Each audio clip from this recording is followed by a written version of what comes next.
বিজ্ঞানত সময়ৰ লগে লগে নতুন তথ্য প্ৰতিষ্ঠিত হয় আৰু নতুন নতুন সত্য প্ৰতিষ্ঠিত হৈ থাকে।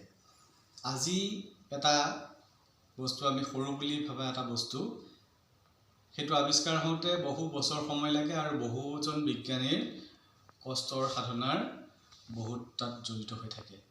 যে ক্ৰমজমো তেনেকৈ আৱিষ্কাৰ হৈছিলে। ক্ৰমজম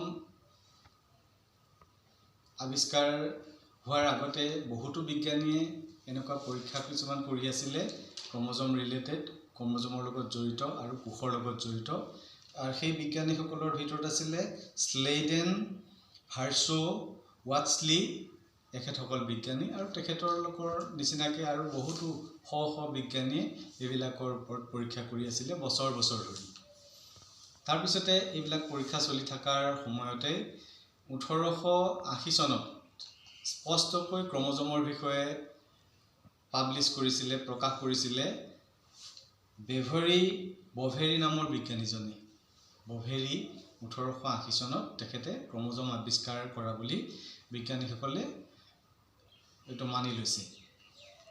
তাৰপিছতে 1902 চনত এই একেজন বভেৰীয়ে আৰু এজন বিজ্ঞানী চাটন, এই দুজন বিজ্ঞানীয়ে বেলেগে বেলেগে তেখেতসকলে পৰীক্ষা কৰি একে তথ্যকে পাইছিলে আৰু সেই তথ্যটো প্ৰতিষ্ঠা কৰিছিলে ক্ৰমজমেল থিয়ৰী অফ হেৰিডিটি বুলি। আৰু সেই তাতেই ক্ৰমজমৰ বিষয়ে তেওঁলোকে বিস্তৃতভাৱে তথ্য আগবঢ়াইছিলে, আলোচনা আগবঢ়াইছিলে। আৰু তাৰ পৰাই আমি বেলেগ বেলেগ বিজ্ঞানীসকলে বা আমাৰ সাধাৰণ আমি ছাত্ৰসকলেও ক্ৰমজমৰ বিষয়ে তাৰ পৰাই জানিব পাৰিছোঁ। মানুহৰ ক্ৰমজমৰ সংখ্যা হৈছে 46ডাল। এই 46ডাল ক্ৰমজম যে আমাৰ মানুহৰ দেহত আছে সেইটো আৱিষ্কাৰ হৈছিলে সম্পূৰ্ণৰূপে শুদ্ধকৈ 1956 চনত। আৰু সেইটো আৱিষ্কাৰ কৰিছিলে জ'হিন অজিঅ' নামৰ বিজ্ঞানী এজনে। জ'হিন অজিঅ' নামৰ বিজ্ঞানীজনে মানুহৰ দেহত যে 46ডাল ক্ৰমজম সেইটো আৱিষ্কাৰ কৰিছিলে আৰু সেই কথাটো আৱিষ্কাৰ হৈছিলে 1956 চনত, বৰ বেছি দিন হোৱা নাই। তাৰ আগতে 1923 চনত পেইণ্টাৰ নামৰ এজন বিজ্ঞানীয়ে মানুহৰ দেহত থকা ক্ৰমজমৰ সংখ্যা উলিয়াইছিলে। তেখেতে কৈছিলে 48ডাল বুলি, মানে 24 জোৰ। এই ক্ৰমজমবিলাকৰ বিষয়ে আমি ক'লে সদায় তাক জোৰ বুলি কওঁ। যদি 48ডাল হয় 24 জোৰ, 46ডাল হ'লে 23 জোৰ। এতিয়া তেখেতে পেইণ্টাৰ নামৰ বিজ্ঞানীজনে তেখেতে মাইক্ৰস্কোপৰ তলত চাওঁতে ক্ৰমজম 48ডালেই দেখিছিলে। তাৰ কাৰণটো হৈছে 2 নম্বৰ যিযোৰ ক্ৰমজম আছে সেই 2 নম্বৰ ক্ৰমজমযোৰ দুডাল ক্ৰমজম লগ লাগি পেলাই সৃষ্টি হোৱা দীঘল ক্ৰমজম। আৰু সেইটো কাৰণেই তেখেতে সেই 2 নম্বৰ ক্ৰমজমডালক দুটা ভাগ কৰি পেলাই আৰু দুডাল ক্ৰমজম আছে বুলি ভাবিলে আৰু তেখেতে 48ডাল ক্ৰমজম বুলি তেখেতে কৈছিলে। কিন্তু পিছত 1956 চনতহে মানুহে গম পালে যে মানুহৰ ক্ৰমজম আচলতে 46ডালহে। এতিয়া বিভিন্ন জীৱবিলাকৰ ক্ৰমজমৰ মুঠ সংখ্যাটোক কেৰিঅ'টাইপ বুলি কয়। কেৰিঅ'টাইপ।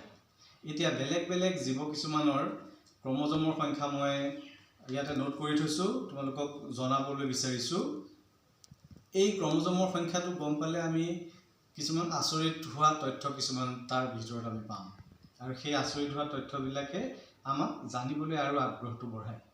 এতিয়া 1 নম্বৰতে লৈছোঁ jack jumper ant. Jack jumper ant এইটো এটা পৰুৱা। এই পৰুৱাবিলাকৰ ফিমেলৰ ক্ৰমজমৰ সংখ্যা হৈছে 2 আৰু মেলবিলাকৰ ক্ৰমজমৰ সংখ্যা হৈছে 1। মেলবিলাকৰ মাত্ৰ এডালহে ক্ৰমজম থাকে আৰু সেইটোক কয় হেপ্লইড বুলি আমি পিছত আলোচনা কৰিম। আৰু ফিমেলৰ ডিপ্লইড 2ডাল। আটাইতকৈ কম ক্ৰমজমৰ সংখ্যা এই পৰুৱাটোৰ। তাৰপিছত আহিলে ইণ্ডিয়ান মাউণ্ট জেক। এইটো এটা জীৱ আৰু ইয়াৰ ক্ৰমজমৰ সংখ্যা ফিমেলৰ ক্ষেত্ৰত 6ডাল আৰু মেলৰ ক্ষেত্ৰত 7ডাল। এইটো হৈছে মেমেল যাৰ ক্ৰমোজমৰ সংখ্যা আটাইতকৈ কম। তাৰপিছতে মেণ্ডেলে পৰীক্ষা কৰা মটৰ মাহৰ গছৰ ক্ৰমোজমৰ সংখ্যা হৈছে 14ডাল। ড্ৰছ'ফিলা মৰ্গেনে তেখেতে পৰীক্ষা কৰিছিল ড্ৰছ'ফিলাৰ ওপৰত। এই ড্ৰছ'ফিলাৰ ক্ৰমোজমৰ সংখ্যা 8ডাল। কেংগাৰুৰ ক্ৰমোজমৰ সংখ্যা 16ডাল। আমি খোৱা নহৰুৰ ক্ৰমোজমৰ সংখ্যা 16ডাল। গাজৰৰ ক্ৰমোজমৰ সংখ্যা 18ডাল। গাজৰৰ লগতে বন্ধাকবি আৰু কমলা আৰু গাজৰ এই তিনিওটাৰে ক্ৰমোজমৰ সংখ্যা 18ডাল। আমি ভাবিছিলোঁ প্ৰত্যেকবিধ জীৱৰে ক্ৰমোজমৰ সংখ্যা বেলেগ বেলেগ, কিন্তু এতিয়া আমি গম পালোঁ যে বেলেগ কেইবাটাও জীৱৰ, প্ৰাণীয়ে হওক বা উদ্ভিদেই হওক, সিহঁতৰ ক্ৰমোজমৰ সংখ্যা একেটা সংখ্যাও হ'ব পাৰে। এতিয়া ক্ৰমোজমৰ সংখ্যা একেই হ'লে যে তাৰ চৰিত্ৰবিলাক একে হ'ব সেইটো কথা নহয়, কাৰণ ক্ৰমোজমৰ দৈৰ্ঘ্যৰ কথা আছে, তাত থকা জিনৰ কথা আছে, জিনৰ পৰিমাণৰ কথা আছে। এইবিলাকৰ কাৰণে একে নম্বৰৰ ক্ৰমোজম যদিও আছে, একে সংখ্যক ক্ৰমোজম যদিও আছে, সিহঁতৰ চৰিত্ৰবিলাক বেলেগ বেলেগ হয়। এতিয়া গোমধানৰ ক্ৰমোজমৰ সংখ্যা 20ডাল। শামুকৰ 24ডাল। ইয়াৰ লগতে ধান আৰু বিলাহী এইবিলাকৰো ক্ৰমোজমৰ সংখ্যা 24ডাল। শামুকৰ আৰু ধান বিলাহী ইহঁতৰ 24ডাল। জিৰাফৰ ক্ৰমোজমৰ সংখ্যা 30ডাল। এটা বিখ্যাত বেক্টেৰিয়া ইষ্ট নামৰ বেক্টেৰিয়াটো ই এলকহল প্ৰডিউচ কৰাত সহায় কৰে। এই ইষ্ট নামৰ বেক্টেৰিয়াটোৰ ক্ৰমোজমৰ সংখ্যা 32ডাল। আৰু 32ডাল ক্ৰমোজমৰ সংখ্যা আছে মাইকী মৌমাখিৰ, আৰু কিছুমান ষ্টেৰাইল মতা মৌমাখিৰ ক্ৰমোজমৰ সংখ্যা হ'লে 16ডালহে হয়। কেঁচুৰ ক্ৰমোজমৰ সংখ্যা 36ডাল। আমি এটা জন্তুৰ ক্ৰমোজমৰ সংখ্যা জানিবলৈ প্ৰায়বিলাকে ইচ্ছা কৰোঁ। বাঘৰনো ক্ৰমোজমৰ সংখ্যা কেইডাল এইটো আমি জানিবলৈ সকলোৱে ইচ্ছা কৰোঁ। বাঘৰ ক্ৰমোজমৰ সংখ্যা হৈছে 38ডাল। বাঘৰ লগতে সিংহৰো ক্ৰমোজমৰ সংখ্যা 38ডাল। সিংহ, মেকুৰী, গাহৰি, বাঘ আৰু ফেটিসাপ এই গোটেইকেইটাৰে ক্ৰমোজমৰ সংখ্যা 38ডাল। কাৰ আছিলে আকৌ এবাৰ কৈছোঁ, সিংহ, বাঘ, মেকুৰী, ফেটিসাপ, গাহৰি এই গোটেইবিলাকৰে ক্ৰমোজমৰ সংখ্যা 38ডাল। নিগনিৰ ক্ৰমোজমৰ সংখ্যা 40ডাল। ঘেঁহুৰ ক্ৰমোজমৰ সংখ্যা 42ডাল। আৰু 42ডাল ক্ৰমোজম আছে ৰিচাছ মাংকি নামৰ এবিধ বান্দৰ। ৰিচাছ বান্দৰৰো ক্ৰমোজমৰ সংখ্যা 42ডাল। এন্দুৰৰ 42ডাল। আৰু আমি খোৱা অ'টছৰো ক্ৰমোজমৰ সংখ্যা 42ডাল।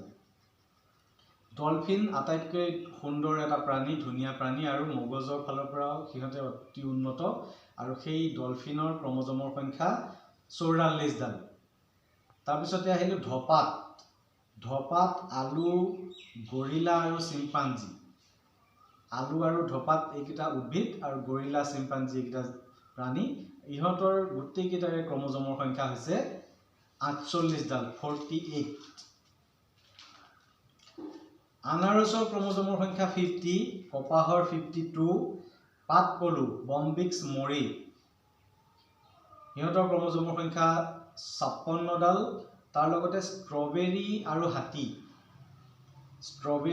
হাতীৰো ক্ৰমোজমৰ সংখ্যা 56ডাল। ছাগলীৰ ক্ৰমোজমৰ সংখ্যা 60ডাল। গাধৰ ক্ৰমোজমৰ সংখ্যা 62ডাল। ঘোঁৰাৰ ক্ৰমোজমৰ সংখ্যা 64ডাল। বগা ভালুকৰ ক্ৰমোজমৰ সংখ্যা 74। কপৌ চৰাই, কুকুৰ আৰু কুকুৰাৰ এই তিনিওটাৰে ক্ৰমোজমৰ সংখ্যা হৈছে 48ডাল। কুঁহিয়াৰ আমি খাই ভাল পাওঁ, কুঁহিয়াৰৰ ক্ৰমোজমৰ সংখ্যা হৈছে 80ডাল।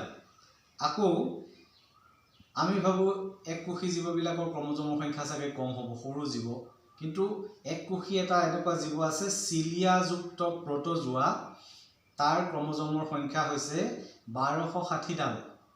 ভাবিব নোৱাৰা এটো এটা অবিশ্বাস্য তথ্যৰ নিচিনা লাগে কিন্তু আমি কিতাপৰ পৰা সংগ্ৰহ কৰিছো ইন্টাৰনেটৰ পৰা সংগ্ৰহ কৰিছো গতিকে এই চিলিয়াযুক্ত প্ৰটোজোৱাটোৰ হৈছে ক্ৰমোজমৰ সংখ্যা সাধাৰণতে 1260 ডাল কিন্তু পলিপ্লয়েড হেডৰ কিছুমান ভেৰাইটি পোৱা যায় পলিপ্লয়েড হৈ থাকে তাতে ক্ৰমোজমৰ নাম্বাৰটো n twice n thrice n 4n 5n 6n এনেকে পলিপ্লয়েড হৈ থাকে হেপ্লয়েড ডিপ্লয়েড আৰু পলিপ্লয়েড এই বিষয়েও আমি কম এতিয়া পলিপ্লয়েড হৈ থকা এই প্ৰটোজোৱা বিধৰ ক্ৰমোজমৰ সংখ্যা হৈছে 2.9 into 10 to the power 7 2.9 into 10 to the power 7 ইমান ডাল ক্ৰমোজম আছে অসংখ্য এটো বহুত এটা ডাঙৰ সংখ্যা হ'ব কোটিত হ'ব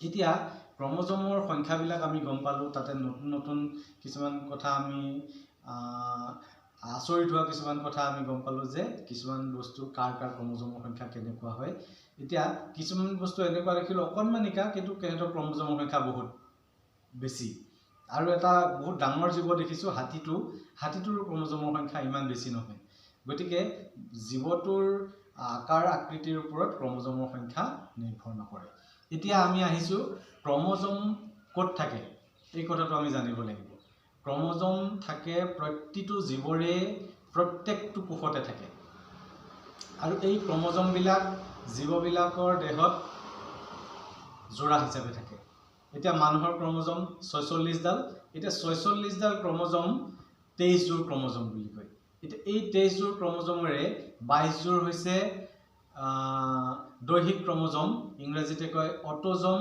বা সোমাটিক ক্ৰমোজম আৰু দুডাল হৈছে বা এজোৰ হৈছে সেক্স ক্ৰমোজম বা এলোজম বা অসমীয়াতে কয় যৌন ক্ৰমোজম এতিয়া এই যে মানুহৰ ক্ষেত্ৰত 22 জোৰ ক্ৰমোজম আছে 22 জোৰ ক্ৰমোজমৰে প্ৰতি জোৰকে সমৰূপী বুলি কয় দুডাল ক্ৰমোজম এটা জোৰা হৈ থাকে আৰু এই জোৰা হৈ থকা ক্ৰমোজম দুডাল দেখাত আকাৰ আকৃতি সকলোতে একে হয় আৰু সেই কাৰণে সিহঁতক কয় সমৰূপী ক্ৰমোজম আৰু এই সমৰূপী ক্ৰমোজম বিলাকৰ প্ৰতিটো বিন্দুতে যে জিন বিলাক থাকে সেই জিন বিলাকো প্ৰত্যেকটো ক্ৰমোজমতে সমৰূপী ক্ৰমোজম দুডাল একেটা লক্ষণৰ বাবে এটাকে দুটা জিন থাকে কিন্তু এটা কথা আমি ক'ব লাগিব যে যি দুডাল যৌন ক্ৰমোজম আছে সেক্স ক্ৰমোজম আছে এক্স ক্ৰমোজম বুলিও কয় এতিয়া মহিলাৰ ক্ষেত্ৰত আৰু পুৰুষৰ ক্ষেত্ৰত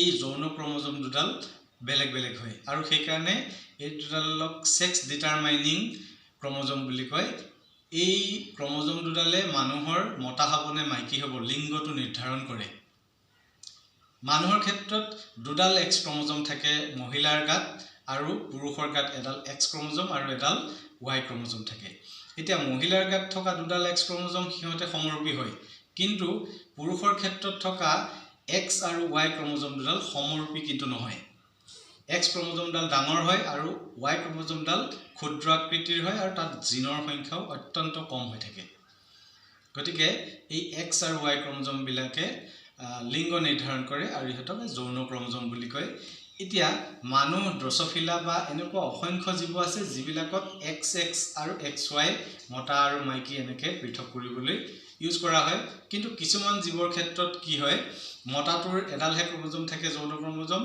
আৰু মাইকীৰ দুডাল থাকে তেতিয়া এটো মতা মাইকী পৃথক হয় কিছুমানৰ মাইকীজনীৰ এডাল ক্ৰমোজম থাকে মতাটোৰ দুডাল ক্ৰমোজম থাকে তেনেকে মতা মাইকী পৃথক হয় আৰু কিছুমান জীৱ আছে আৰু বেলেগ ধৰণৰ কিছুমান কম্বিনেশন আছে Z ক্ৰমোজম A ক্ৰমোজম এইবিলাকৰ বিষয়ে আমি পিছলৈ পঢ়িম এতিয়া আমি জানিছো যে এই যৌন ক্ৰমোজম জুৰে এজুৰহে থাকে যৌন ক্ৰমোজম আৰু এই ক্ৰমোজম জুৰে লিংগ নিৰ্ধাৰণ কৰাত সহায় কৰে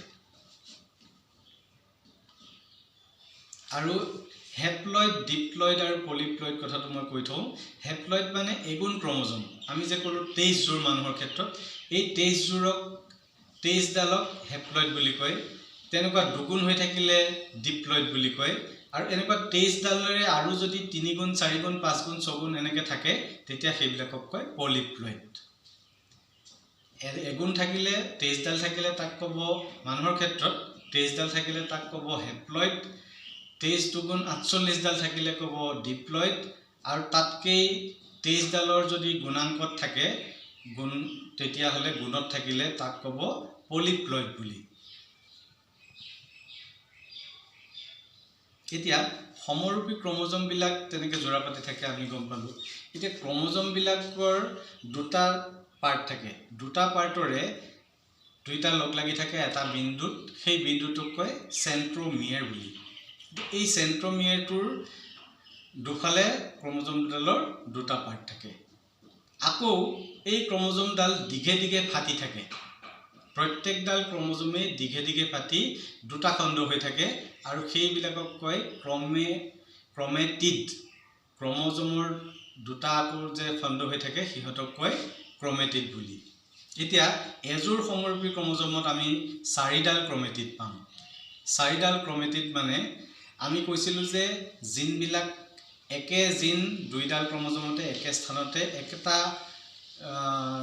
নিয়ন্ত্ৰণৰ কাৰণে একেটা চৰিত্ৰ নিয়ন্ত্ৰণৰ কাৰণে থাকে বুলি কৈছিলোঁ। এতিয়া এই যে ক্ৰমেটিড কিডাল আছে সেই ক্ৰমেটিড কিডালতো একেটা জিনেই অবিকল এটা এটাকৈ দুটা জিন থাকে, কিন্তু সেই কথাটো আমি এতিয়াও আমি বৰ ভালকৈ জনা হোৱা নাছিলোঁ।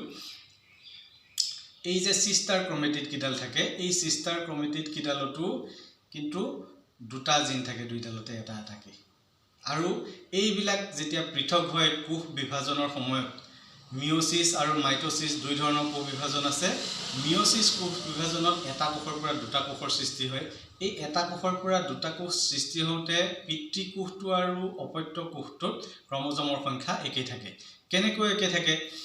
যে এই ক্ৰমোজমবিলাকত থকা ক্ৰমেটিডবিলাক স্প্লিট হৈ যায়, দুটুকুৰ হৈ যায় পেলাই এটা টুকুৰা গৈ পেলাই কোষৰ এটা ফালে গুচি যায় আৰু ইটো আনফালেলৈ গুচি যায় আৰু তাতে কোষ কেন্দ্ৰৰ সৃষ্টি হৈ পেলাই দুটা নতুন কোষৰ সৃষ্টি হয়। সেইকাৰণে এই ক্ৰমোজমৰ সংখ্যাটো অপত্য কোষতো একে থাকে। মানুহৰ ক্ষেত্ৰত 46ডালেই থাকিব, কিন্তু মিঅ'চিছ কোষ বিভাজনৰ সময়ত এতিয়া কথাটো অলপমান বেলেগ হয়। তাতে এটা কোষৰ পৰা 4টা কোষৰ সৃষ্টি হয়। 4টা কোষৰ সৃষ্টি হওঁতে প্ৰথমে যদি টুৱাইচ এন নাম্বাৰ ক্ৰমোজম আছিল, এই অপত্য কোষকেইটাত হ'লে এন নাম্বাৰৰহে ক্ৰমোজম থাকিব। তাৰমানে 46ডাল যদি ক্ৰমোজম আছিলে 23ডাল ক্ৰমোজমহে এই নতুনকৈ সৃষ্টি হোৱা কোষবিলাকত থাকিব। কিহৰ কাৰণে 23ডাল হ'বলগীয়া হয়? এই 23ডাল যে ক্ৰমোজম হ'ল মিঅ'চিছৰ ফলত সৃষ্টি হয় জনন কোষ।